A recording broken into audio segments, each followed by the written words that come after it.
அதுக்கு அந்த தாத்தா சொன்னாரு, இந்த உலகத்துல ஒரு பயனுள்ள பொருள் தனக்கு உணவாகவோ இல்ல மதிப்பாகவோ இருந்தா மட்டும்தான் ஒருத்தன் அதை சேமிச்சு வைப்பான். அது மாதிரிதான் விதைகளை உணவா எடுத்துக்கிறது நாம மட்டும் இல்ல, பறவைகளும் தான். அதனால பறவைகள் அதிகம் வாழுற பழைய பெரிய மரங்களுக்கு அடியில பறவைகளோட எச்சம் இருக்கும், அதுல கண்டிப்பா விதைகள் இருக்கும்னு சொன்னேன். அதே மாதிரி விதைகளை மதிப்புமிக்கதா நினைச்சு சேமிச்சு வைக்கிறது எறும்புகள் தான். அதனால எறும்புகள் கூட்டமா வாழுற புத்து எல்லாத்துலயும் தேடி பார்க்க சொன்னேன். நான் சொன்னது மாதிரியே என்னோட பேரன் விதைகளை தேடி கொண்டு வந்து விவசாயம் செய்யறான்னு சொன்னாரு. அப்போதான் மூத்தவங்களோட அனுபவ அறிவுக்கு முன்னாடி இளைஞர்கள் எப்பவும் தோத்து போறாங்கன்னு புரிஞ்சுக்கிட்டா அந்த அரசன்.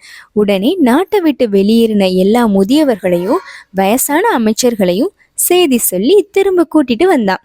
திரும்பி நாட்டுக்கு வந்த அனுபவசாலிகளோட பேச்சை கேட்டு நல்லபடியா ஆட்சி செய்ய ஆரம்பிச்ச அந்த புது அரசன்.